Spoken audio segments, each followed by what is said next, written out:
Hello, everybody. We've got a few people piling in. We'll just wait for a few more to come in and we'll get started.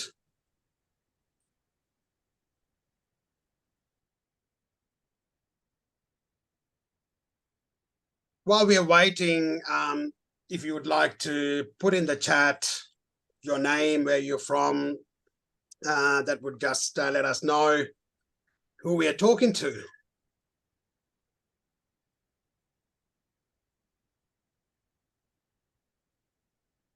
Yeah, the numbers are going up.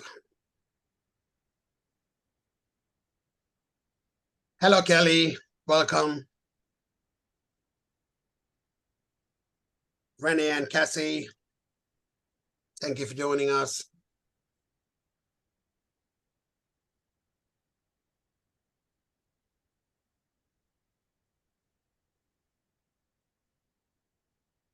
Hi, Michelle. Carly, Shirley, Amanda.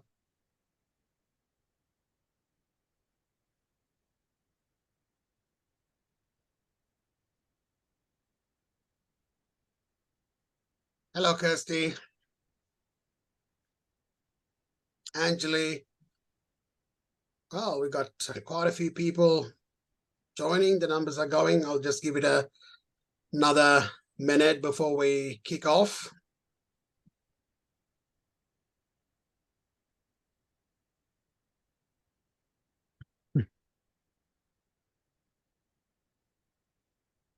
Yes. That's the answer to Kirsty's question. Yeah, attendees are on mute to begin with.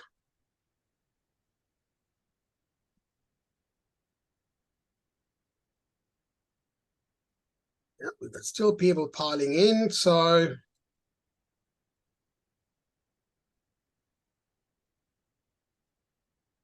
all right, I reckon we'll get started. Welcome everybody. Thank you for giving up your lunch hour to join us today. And I'm beyond excited to introduce today's very topical subject, eliminating millennial team turnover, the 3 things you need to know about the millennial workforce. I'm Sean Pereira. I'm the head of product and innovation at Centaur Software. And today we have Gary Kadi, the founder of NextLevel Practice. Gary, welcome. It's wonderful to have you here today. Thank you, Sean. And then we have Andrew Gray, the founder of NextLevel Practice Australia. And I'm sure most of you have heard or know Andrew because he wears many hats in the Australian dental industry. Andrew, welcome. Thanks very much, Sean. Thank you. And it is the first time we have Gary and Andrew joining our webinar series. So very exciting times. So without any further ado, I'm going to hand over to Gary and Andrew to take you through this wonderful presentation. Over to you, gentlemen. Awesome. Thank you so much. Thanks, Sean. And yeah, my name's Andrew Gray, founder of NextLevel Practice here in Australia. And I guess, first of all, thank you to Dental for Windows, but in particular, thank you to Sean and the team at Dental BI. We'll dig a little bit into BI later on today, but great to have the opportunity and great to be here to share with you about eliminating millennial turnover and 3 things that we've experienced over the last 25 years of that has helped eliminate the millennial turnover, I guess. So let's get into it. It's often been said that when the US sneezes, Australia gets a cold. Yeah. And I guess the topic that we have today is not just in Australia. So I'd like to welcome a colleague and a friend of mine, Gary Kadi, who is the founder of NextLevel US. I've been operating for well over 25 years, supported, guided, led well over 6,000 dental practices in the States. And I guess, Gary, from my side, it's so awesome to be part of your bigger dream that you've always had, and that's taking NextLevel Practice outside the US, and just happens to be Australia is your first baby out of the cot.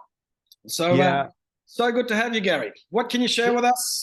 What have you got for us with regards to millennials? Oh my gosh. Well, I'm proud to say I'm the oldest millennial. I have my millennial card, Andrew, and I'm a proud owner of that card, because the thing about, 10 years ago, I was sitting in a practice and I'm going, this is not going away.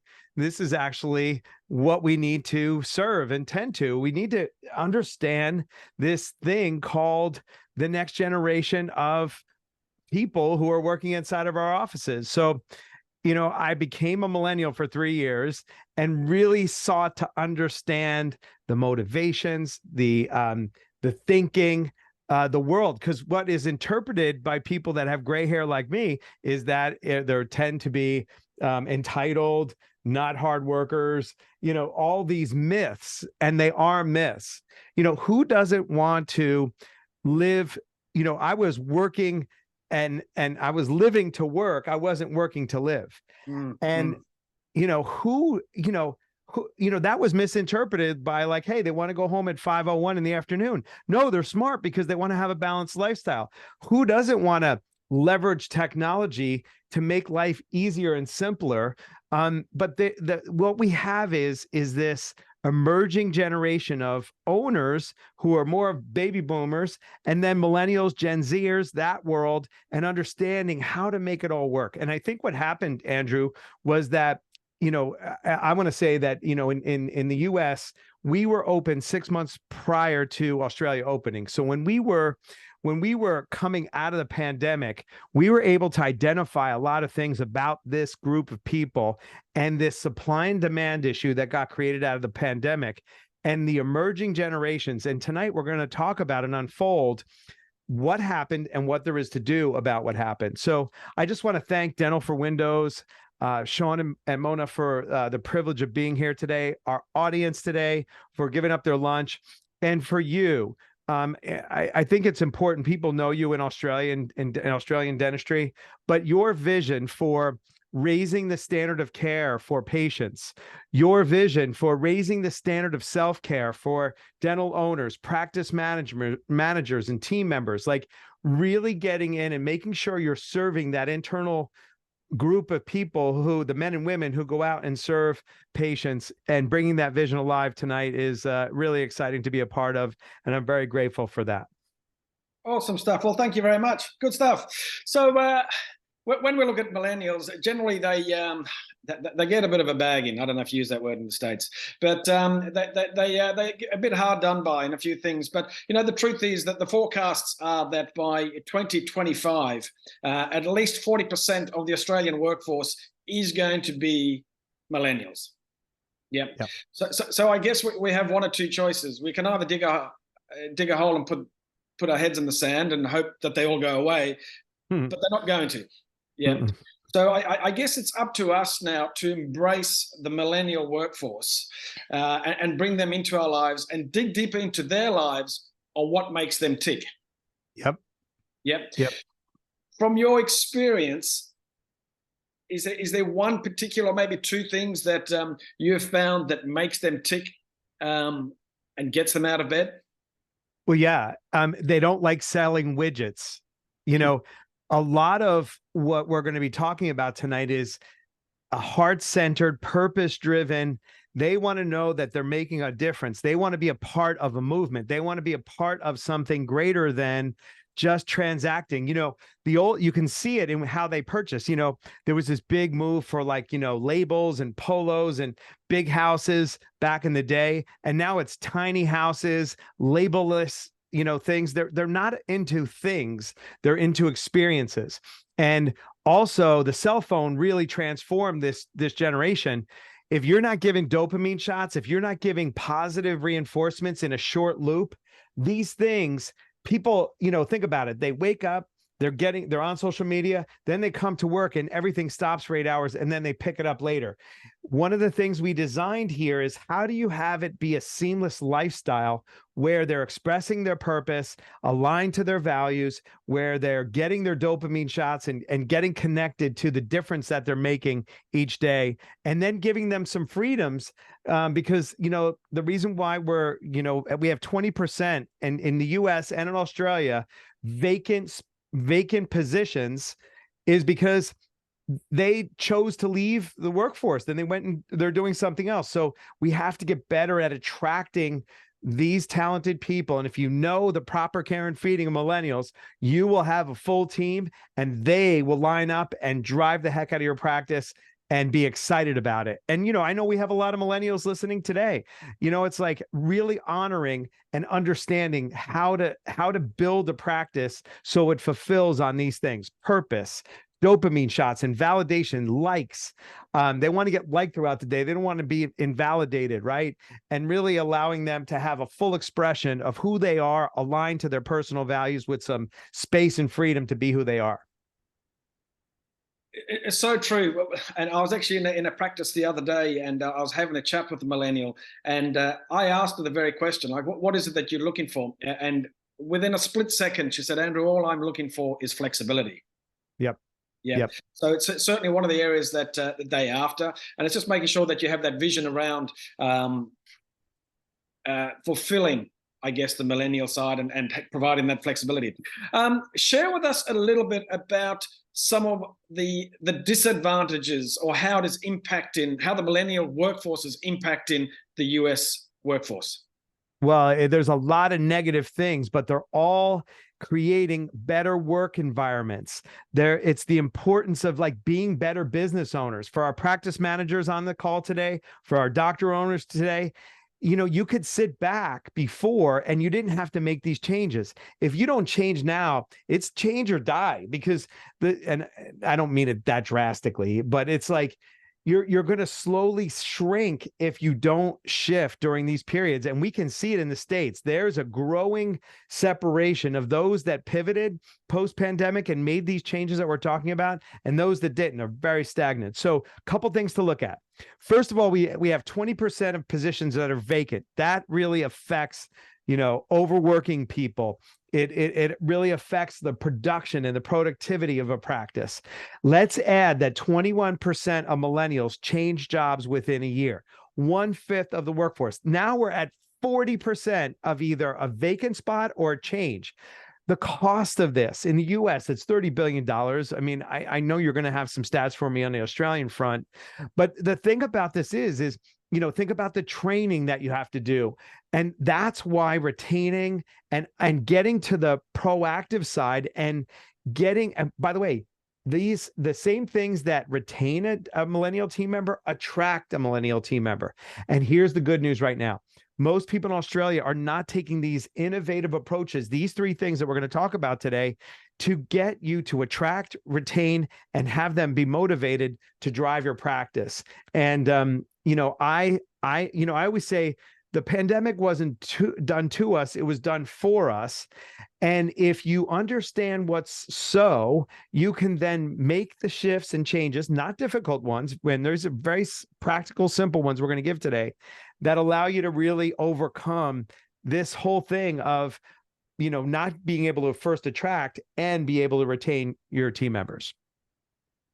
Gary, I need your permission here. And I want to take you back to when you became a millennial. Yes, yeah, sir. So obviously in your headspace, you were slightly maturer than millennials, but what took place in your mindset for you to say, I need to join them? Like, that must have been a barrier for you to overcome. And I'm sure a lot of dental owners have got that same barrier overcome to join millennials. Yeah, well, you know, I was back in the day when there was no cell phones. All of a sudden there were cell phones, and in our workshops they were talking about putting boundaries in around cell phones, right? So like that was the first like big thing that came up, that there's a new world in play and there's people that are not willing to like operate the old way. But what really came to me was this. When I got to see that there's a group of people that I could either try to force them to do things the way that we want them to do them, and we'll end up with high turnover, not being able to attract people. And really, like, that was like, and this group is not getting smaller, it's getting bigger. So when I really did the math, it was simple to see. I had to give up being right. This is where we get in trouble. We want to be right about things, like they're entitled. No, when I really investigated, they're smart. They're smart. And when you acknowledge them and let them be who they are, and then know how to channel that, because that's the other thing. We're still running a business here. You can't have just a free for all, right? So how do you acknowledge somebody, respect them, and then get them to line up with what we call the triple win? We're going to talk about the triple win. The patient wins, the team member wins, and the owner wins. It's not a free for all here. So there needs to be some balance and stuff. And I want to give you one quote that really changed and really built this strategy. She convinced against her will is of the same opinion still, Andrew. I'm going to say that one more time because it's a bit of a mind shift. Yep. She convinced against her will is of the same opinion still. So people out there that are trying to get things to implement, or if you're a practice manager, you find, like, I call it blowing air all day. You're just blowing a bunch of air. You're giving direction to people, but they say yes and hope that it's the flavor of the month. It goes away. And when you get too busy, they hope you forget. Now, we'll in more webinars, we're going to start introducing the underpinnings of that. But if you find yourself not getting into the world of the person and getting them to agree, you're ending up having to be a firefighter all day on your heels, trying to be an octopus and hold the practice together. And if you're tired of doing that, these three things will help you get to the other side and actually allow you to lead. Now, I want to give a little caveat here. You actually get a payoff by being busy, but not necessarily productive, because you're needed. So I'm speaking to the practice managers now. The payoff is you're validated and you're needed, but not necessarily effective. And if you could start telling the truth about that, you're going to start changing how you're delegating tasks. When you delegate tasks, you have to chase tasks. What we're going to show you today is how to delegate outcomes and get agreement in the world of the person so that they own it. And all you do is follow up with them. That's a very different position as a manager. Absolutely. And we'll talk about it very quickly. And I know it's a passion of yours. And that is, if you could just elaborate a little bit on the MBA, get an agreement, because it is so important on getting an agreement. So if you could just share with us for 2 minutes on the power of management by agreement. Yeah. So I'm a control freak. And, I want to control the environments. I want to control people and what they do and how they do it. And I'm just a self-proclaimed millennial control freak. So, and perfectionist. So I'll give you those things. Hopefully we have a few of those, maybe Amanda and Angie and Angelie. Maybe you share that with me. I like creating tools that not have you be a dictator and a micromanager, but control the outcomes at a distance. So I want to introduce to you a concept called MBA, letter MBA, management by agreement. And there's 3 components to an agreement. Who's going to do it? What are you going to do? And by when will you get it done? Who, what, and by when? When you ask somebody instead of telling somebody, if you say, all right, Angie, are you willing to take intraoral pictures of every patient every time they come in? Angie says yes. Now I have an agreement, and it lives over in her world, not me telling her. I leave and then that goes away. Now I can take it back to a fact rather than emotion. When you remove emotion from the business and make it more factual, people can then say it's either a black or white, yes or no, not all these gray areas that a lot of practice managers have to manage. Yeah, it certainly makes your life so much easier when you're coming from that approach. Let's just go into, we've spoken about some of the negative impacts that the millennials are having in the US market as well as in the Australian market. What are some of the positives that you've come across in the US market? Oh my gosh. 73% of millennials, and being a millennial, I get into this.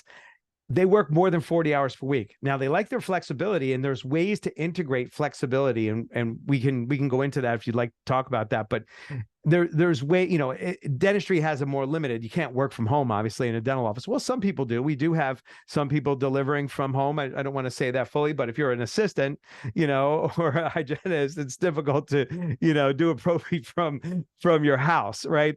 So, but man, I'm telling you, once you get this thing right, my whole team are millennials. I mean, they wouldn't be hanging out with me if I didn't get this part right. All millennials. I'm like the only boomer turned millennial. The next is 88% of younger employees plan to stay long-term at businesses considered the best workplace for millennials. So if you have, going into 2024, what I suggest you take on as one of your initiatives is the best workplace in your region. Let's say we are going to be a top 100 place to work in Sydney, or or Melbourne, or wherever you are. And when you have that as a declaration, what happens is you start bringing in things. The team starts brainstorming about it, and 88% of younger employees, they will stay long-term where you have your intention and attention on being the best place to work in your town, city, whatever it might be. It's such a powerful thing. The other thing is, the organization sees an 8 times improvement and 7 times increase in innovation when you show interest in taking care of this group of people. Now, here's the problem. Baby boomers want to eat millennials because they feel threatened by them largely. So we want to integrate this. And part of what you need to do here in this process is really acknowledge our boomers and teach them why millennial thinking mindsets are valid things for us to consider as an organization. And when you do that and you integrate and bring those two emerging generations together, I mean, it's fire, Andrew. I mean, you're just going to be blazing trails. Awesome. It's very interesting. The research that I have, and I guess humans are humans, whether Australia and America, but even the Australian market has found that 65% of millennials are driven by purpose. Yep. 90% would consider overall business, how they contribute, and the importance of the impact that they make within the business. Yep. So all those things, so they're very similar. So I guess the challenges that you have in there are the challenges that we have in here, and the content that we deliver certainly solves the problems that we experience from a global perspective. Yeah, there's no doubt. I mean, we did this in England, we have Africa, Pakistan, Canada, all the same thing. There's the same movement that's going on all across the globe. It's just mind-blowing to me. And so let's dive right in here. So let's go into question number 1. Andrew, what is the first thing our listeners tonight need to know about the millennial workforce? What can they take on? Give them a tool to act upon right now. This is one of my favorite sections whenever I go into a practice, and it's always the first session that I start off with, and that is the vision, purpose, and values. It's amazing that whenever we have these sessions, the creativity that comes from primarily the millennial market, they really open up and they really drive home out of the 3, without fail, they drive home the component of purpose. Yeah, it's something that always comes up in every session that I have. The vision is cool, the value is all right, but by far it's the purpose of why we do what we do. Yeah, and it gives them, most importantly, a reason on why they come to work each day. So this is just a little example of, I guess, the big picture of vision, purpose, and values of our practice. So a typical example would be to provide the best quality care and the patients and the latest technology available in a comfortable environment where people are treated like family. And that's the big picture vision. I know that in the content we do, and I love it, is that when we go into the vision component, is that it needs to be scary. It needs to be a vision way out there that is achievable, but it needs to challenge us. Yeah. Yeah. And also it's like, we call it the impossible possibility. It's like, how do you create something? And it's the picture of the future, because if you don't have a picture of the future, millennials want to know where we're going. What are we trying to achieve? They're not just I owe, it's off to work I go. And it's just like, it's like that kind of stuff. This is like, why am I here? Why are we all here? And that's what the vision does. Absolutely. When it comes to purpose, I always do a bit of research beforehand to understand in the existing environment whether the practices actually understand what the purpose of the practice is. And most of the time, there's no clarity around purpose. And once we go through this exercise and create the purpose, their vision and the enthusiasm is so much greater once we've identified the purpose. But a typical purpose would be, we aim to provide the best dental service using high quality dental supplies, equipment to help us give the best care and create the best environment. Yep. But the thing with all the vision, purpose, and values is that it's how we bring it alive.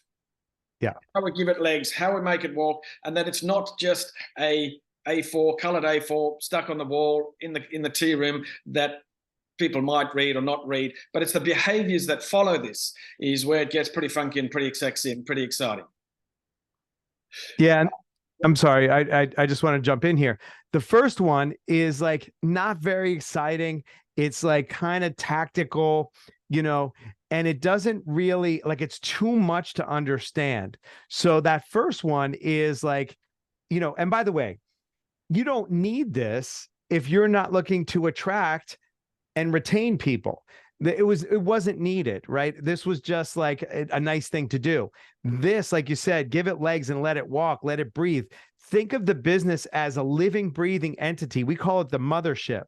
And when you start creating the mothership and you start taking care of that mothership, because it's going to provide this, when it's simple and easy and engaging and impactful, that's what people buy into. So true. Let's move into the next one, which is activity versus outcome mindset. Yep. This has been quite a shift for me in communicating to practices. Is that traditionally it would be basically a checklist that people do. Okay, well, this is done today, that's done today. Okay, cool, and they feel a little bit stimulated at the end of the day because they've ticked a lot of boxes. Yeah. But moving from an activity to an outcome mindset is a very different way of thinking. And I think we also use the phrase that we look into being a solvent business. So our headspace moves into a solvent space as opposed to just producing what we need to produce on that day. Yeah. And whoops. Yep.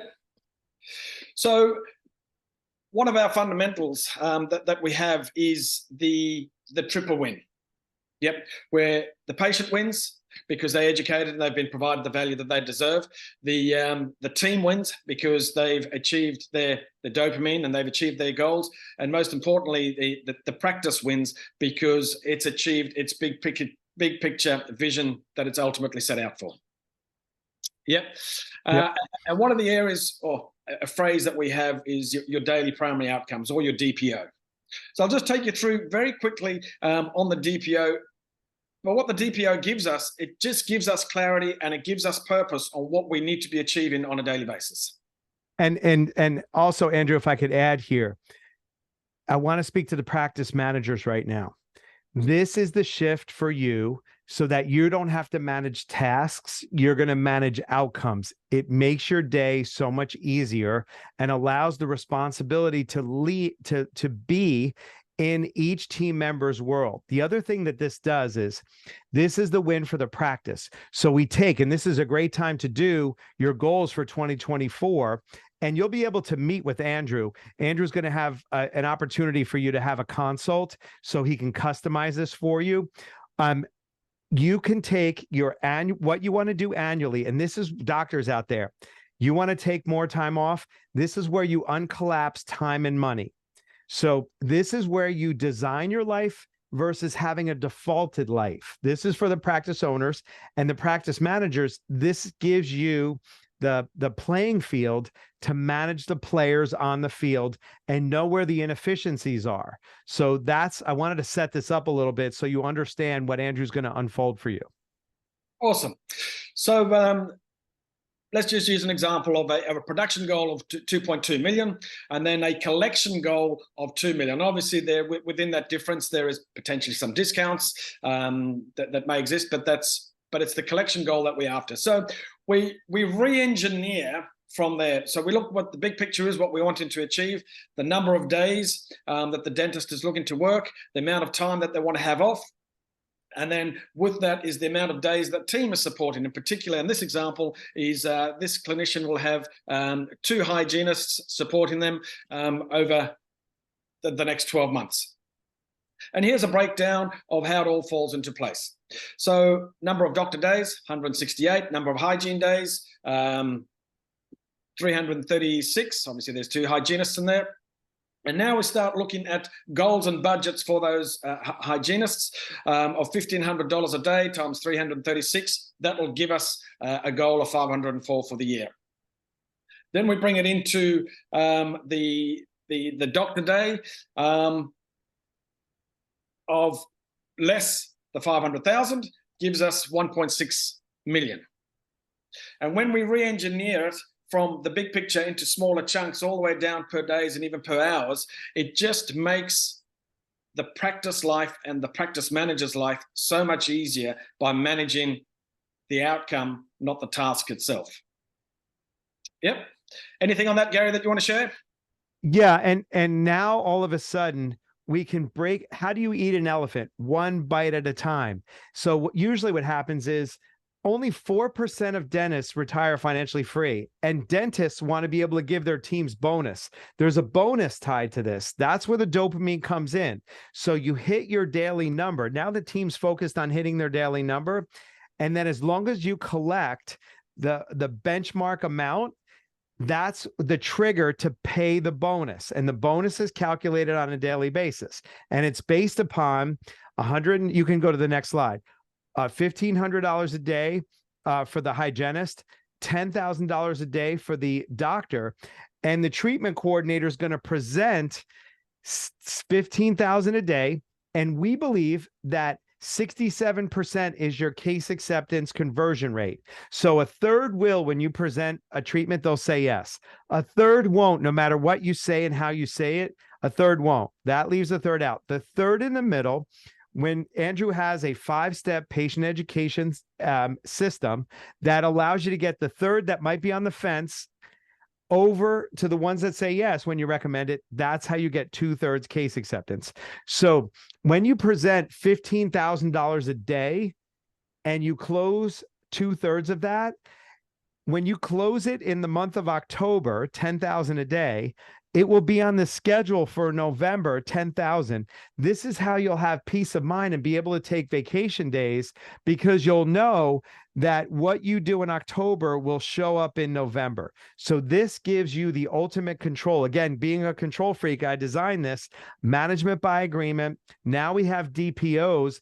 Now we don't ask people if they can do these DPOs. I mean, we ask them if they're willing to do them. We don't tell them that your goal is this and your goal is that. You speak to each team member and say, are you willing to produce this, this, and this? And they say yes. Once you have a yes, then you manage that outcome.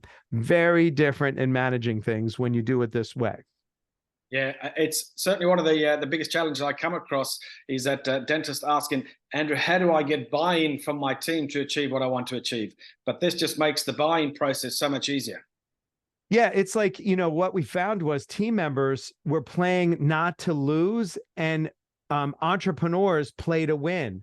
So what you end up having is a conflict on the playing field. So if you're playing, when one person's playing rugby and another person's playing cricket, well, we got a big problem because the games are played completely different. How do we get everybody on the same playing field, playing the same game with the same purpose? Is first put in vision, purpose, and values, then put in your measures like we have here.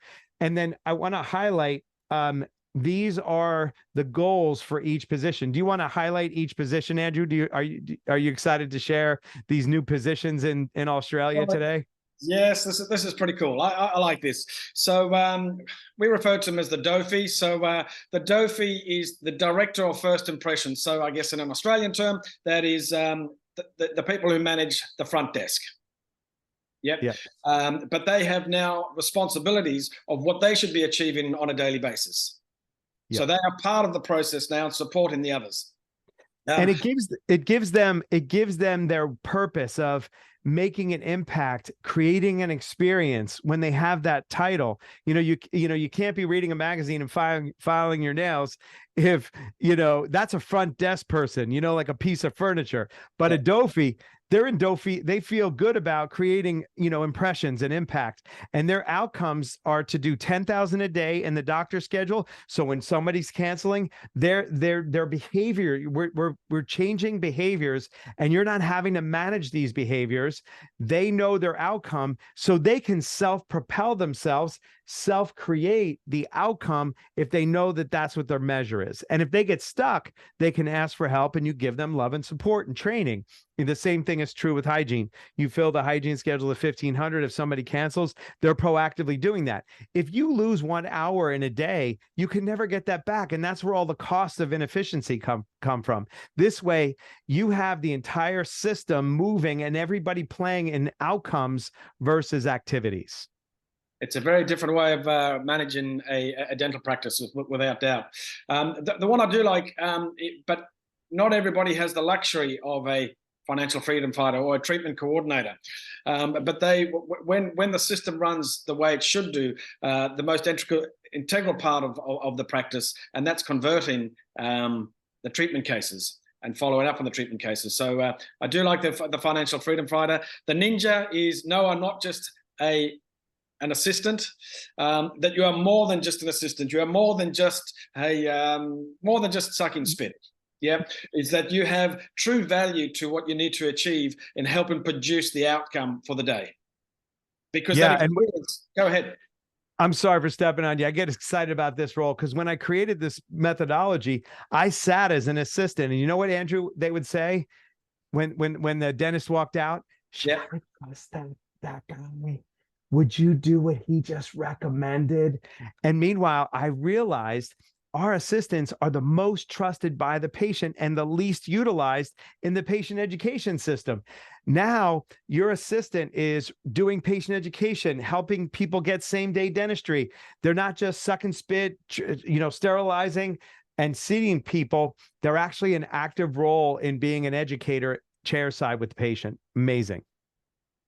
It's so true that treatment acceptance is a team event. It's not just up to the dentist. It's everybody who supports the entire process to help them achieve those goals. So when everybody is in their lanes and they know what to do, it just makes it so much easier and trackable and manageable. Also, you left one out. You left one out. You left the hygienist out. Gary, go ahead on the hygienist. Yeah, stay here and we'll get to the next one. Now, there's 4 levels of dentistry. There's emergency dentistry where we're just doing reactive care. There's maintenance dentistry where a patient will come in every 6 months. There's optimal care where you're doing quadrant dentistry, full mouth dentistry. And then there's complete health dentistry, which you're going to be learning about, where you're treating the whole patient. Andrew's going to be bringing complete health dentistry to Australia. It's a game changer because the mouth is the gateway to whole body health. And we have a whole patient education system where you're educating the patient from the impact on the mouth and its impact on the body. And we have all the science and all the tools for education. And when, there's different levels of hygienists, we call them gum gardeners or tooth polishers. About, my speaker is still going. Can you hear me, Andrew? I'm getting an alert. You're good. Okay, great. The hygienist who really treats the person, because the hygienist is the only medical practitioner that sees the patient twice a year and really can be an educator when they look at the medical history form and tie the dentistry to the condition that they're having in their mouth. And when they use what they've learned in hygiene school, we're leveraging the time that a doctor's working in their operatory, working on patients. When they come in, the hygienist and hygienist already has the patient educated up, and the doctor really diagnoses and confirms the situation. So a hygienist in this case really plays a pivotal role in the patient education system and the efficiency of case acceptance. I guess what it says amongst all of that is that, again, it just comes back to that team, that everybody is part of the process, and it's not just up to the dentist to achieve the treatment acceptance, but everybody has their part to play. And when the team operates the way that it should be, everybody is rewarded. So that, just to recap, the team wins, the patient wins, and the business wins. And that's our 3-step triple win bonus system, which is pretty cool. All righty, on to the last one, and I'm very conscious of time before we move into questions. And I'm actually doing this with a practice at the moment, and it's the Dream Program. And once we've gone through all the numbers and we've given everybody their roles and responsibilities, this is really where they get a sparkle in their eye. And it's how everything is connected to everything we've just discussed. It's how their personal wants and desires are connected to what they need to do each day to help them get to where they want to get to. So I really love this Dream Program. I hadn't seen it before, but I think it is so cool. And in fact, I'm working with a practice at the moment. We're designing it where the team wants to go to Bali.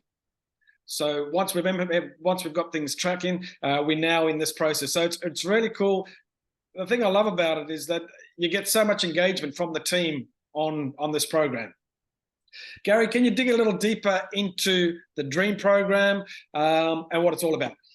Yeah, this again, we invent solutions that line up with what people want to have, and what millennials want to have are experiences. They don't care. They don't want things. They want experiences. Like this team, we set a goal. They want to go to Bali.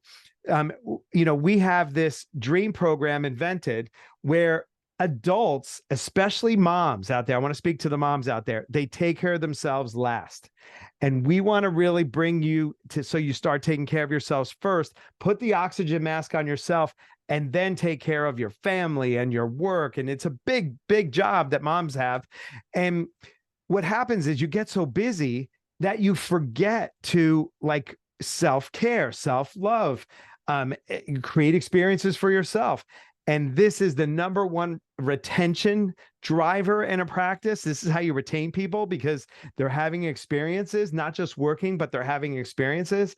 And the other thing about this too is it gets people motivated, because the bonus system that Andrew just laid out, by the way, people get bonused by day. They're calculating their bonus daily by the position and the outcome that they hit, and it gets paid monthly. So what happens is when people have a dream that they're emotionally connected to, and then they have a bonus system so they can go pay for it. Dreams like, I want to send my daughter to this special dance school, or we have, somebody that wants to get them the best coach that they can, or they want to go to Disney, or they have these dreams. What happens is once you have a dream, and then you get their home family. See, when you're employing somebody and you can make an impact on the family, because, people come home from work and they complain. I'll give you an example. We knew that somebody's dream was to become a sushi chef. They made their goal. We then sent them a sushi book, a sushi chef to their house. It got their whole family involved. The husband of the employee said, how did they know all this? This was your dream, and they created it. And they will never, anytime they come home and talk badly about the workplace, they're like, hey, don't forget, they cared enough about you to find out what you were desiring, and they help you create something that you absolutely love. This goes into the family life. This knocks out old conversations about what work is, and it creates ties your team members to an experiential thing where they feel good about not just working there, but because you cared enough to find out what they're interested in. Andrew, break this thing down for us. How did we set one up? Rightio. So the first thing is to identify a dream manager in the practice. So somebody is going to take responsibility and manage this program. Yep. So once you've got that on board, then in the next step, I'll show you. It's just an A4 page of 100 dreams, but broken down into 5 different areas of your life. So from a social, from a physical, from a spiritual, financial, and I forget what the last one is. Once that's broken down, and you've got to put 20 dreams against each of those 5 elements. And that's how it starts. And then as we go through it and we stay in contact with you and we check in with you, is that you start crossing off your dreams. And then you start becoming more motivated and connected with others in the practice. And it's a great example that you use there on how the greater community supports you in achieving your dreams. And it's easier. It becomes easier once people know about it. Because here's what happens. Most of us have gone dream dormant. We haven't even thought about dreams. So once, and by the way, filling this 100 dreams out is not filling goals out. It's not like cholesterol 190, weigh 185. Those are goals. Those are snore. What we're talking about is one of my dreams was to travel to Vancouver, Canada, and catch a salmon and cook it as the sunset with my son and my wife. We did that. By the way, my son's like, Dad, I like this dream thing. Can we do this? Can we do that? Can we do this? My wife has dreams. Like, we as adults stop dreaming. Yep. And so it becomes infectious. The other thing is, this is not easy to do. Once you sit down, you get exhausted and you don't know what to do and what to write down. That's the design. You start cracking open a dormant part of your brain that has you dream of the things you love. Like, I had to look up online, like, dreams. What are dreams? Like, I became a beekeeper. I wanted an old car. I got an old car. Like, my wife wanted an antique house from 1740. We're restoring that. Like, we didn't have the money for that. We didn't have the time to do that. What ends up happening, you start creating all these things, and all of a sudden you find the time, you find the money, you start creating time, you start creating money, and magic starts happening around you. Here's the other thing that happens. First, it becomes selfish, like you're getting your own dreams fulfilled. And by the way, you want to set this up in your tea room so that you can actually see the visuals of people moving from a dream to reality. That, like, here, put these vision boards up of dreams that were just, sitting there, and then ones that got created. Here's what happens. You start helping people get their dreams all of a sudden. One woman said, I want to buy my daughter her dream car. She couldn't afford it. She couldn't figure it out. Somebody knew a guy in a car dealership and got it for like half price because it was so important. We don't realize that we're only 6 degrees away from whatever we want happening. But the reason why we don't get what we want, Andrew, is because we don't ask. So true. So true. Yeah. And it's something so little as dreaming that as we get older, we forget to do. Yeah. And then what happens is 30 turns into 40, 40 turns into 50, 50 turns into 60, 60 to 70. Then you take a dirt nap, and then you look back and go, hey, I spent a lot of time at the office, but it's like, did I have a life that was worth living? And that's what you're bringing to Australia through the dental practice, Andrew. And that's why I'm so excited to be here today, because this is the inaugural kickoff to this whole movement inside of dentistry. Dentistry could be fun, profitable, and make a profound difference. And you saw that vision and you demanded to bring this work down to Australia. And it's insane what you're doing in such a short period of time. And I just applaud you and honor you for who you are and what you've been doing. Well, thank you, Gary. Now, I'm very conscious of time, but before we get into it, I guess I'm putting it out there, and here is a QR code, is that if anybody would like to get in contact with me, I'm more than happy to have a chat. If we meet face to face, the only thing I say is that the coffee's on you. But if we catch up via Zoom, that's cool. Bring your own coffee. I'm more than happy to have a chat anytime. Go onto the QR link, book a time, and hey, let's see what we can cover. Let's see how we can change the landscape of dentistry in Australia. Let's see how we can provide or move away from transformational dentistry into move away from transactional dentistry into transformational and even experiential dentistry, which I think is lacking. But I'm certainly here to grow the vision, and I look forward to what lies ahead. So the opportunity is there for everyone. Gary, from my side, that's about it. Before we move into Q&As, anything from your side? No, I feel privileged to be here. This began almost 30 years ago out of a trunk of a car with a vision of what was possible. And since then, we've done over 6,000 practices in the US and Canada and the Caribbean and Pakistan and in Uganda and Tanzania. And now to bring this work to Australia is beyond what I could ever imagine. And by the way, where it got created is in creating a vision. In 2010, we said we're going to get 30 million people healthier through the dental practice. And by 2020, and we actually accomplished that. Since then, we declared that we were going to get 1 billion people healthier. And obviously, it needs to be a global phenomenon to get 1 billion people healthier through the dental practice. And no kidding, this is what happens when you declare something. You start attracting things and opportunities to people. So that going back to that vision, purpose, and values, that vision is so vital in creating a business. I know a lot of smaller dental practices haven't had to do that, but I'm telling you, these are fundamentals in business that once put in, change your experience of going to work every day, change where you put your attention and intention, and really allows you to attract great talent and retain that talent in a way that is has integrity, has purpose, has vision, and everybody leaves winning. And that's really the mission here that we're introducing today to the group. So yeah, I'm privileged to bring this work together with you to Australia. Awesome stuff, Ryan. I'm going to hand over to you. Whether you've received any questions, are there anything that has anything come through while we've been chatting?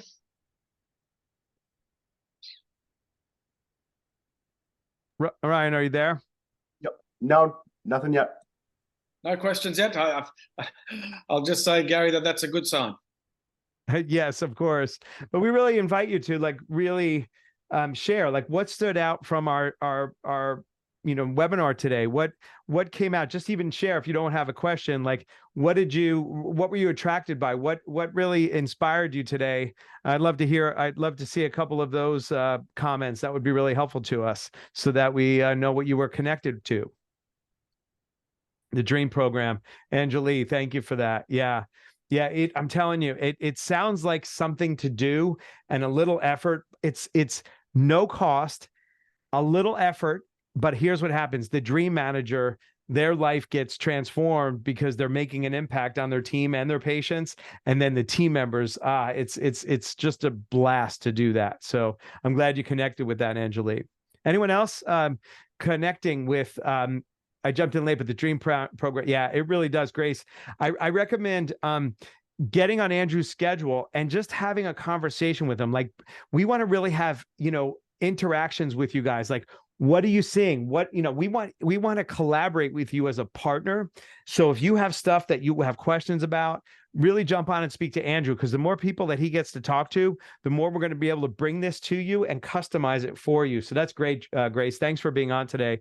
Who else connected with something? The concepts of, the DPOs or, renaming some of these positions. Were some of the things, some new things that we're bringing to the market. So yeah, anything else show up for you?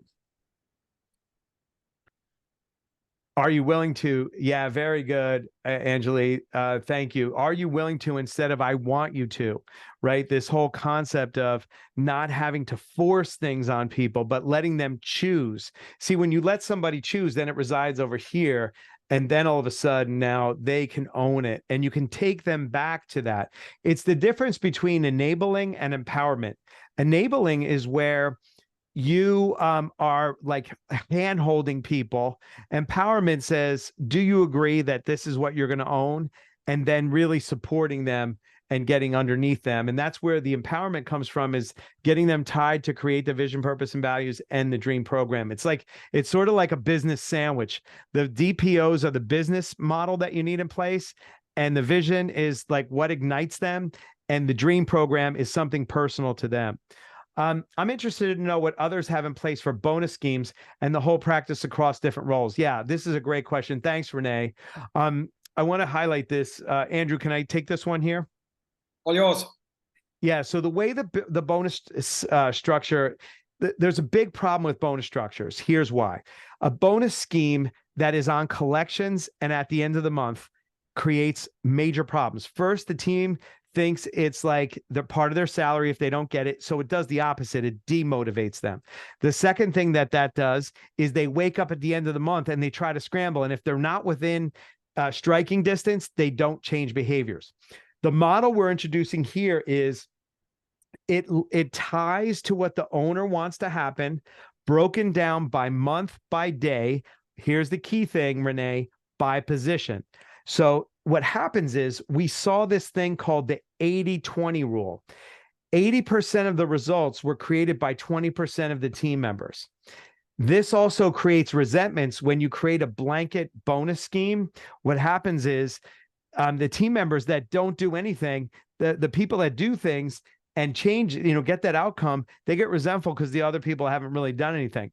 This way, you start at the first hour of the first day of the month by position. So let's say you have 5 to 10 people driving the outcome, and they're doing it by their role. And then what happens is in the morning huddle, they have morning huddles every day. You go through and it's like a scoreboard for everybody comes in and reports what they did yesterday, what they're doing today, and what they're doing tomorrow. Now that morning huddle has structure to it. And I'm telling you, when people see that they're getting paid, I'll give you an example. Here's how, and you can get my book, $1 Million Dentistry. If you get with Andrew, he'll get a copy of the book over to you. It outlines this whole bonus structure. The appointment coordinator or DOFI gets paid $10 per column per day that the numbers hit, the 10,000, the 1,500, 1,500. The assistant gets paid when the 10,000 per day is hit in the doctor's column. They get paid $30 for that day. The hygienist gets 1% on the treatment that comes out of their room and 10% above the 1,500. And your treatment coordinator gets paid 1% on the treatment. They get calculated per day, only paid at the end of the month when you collect $167,000, which is, let's just call that, get you to 2 million. I know we said 2.2, so a little bit more than that. But now you have your team making sure you have enough collections for the bonus to be paid, and every day they're calculating their bonus and adding it up, and then they're figuring out how much they need to get their dreams fulfilled and how many months they need to get their bonus to get their outcome. It all ties together as an ecosystem and works like magic together. It's really powerful.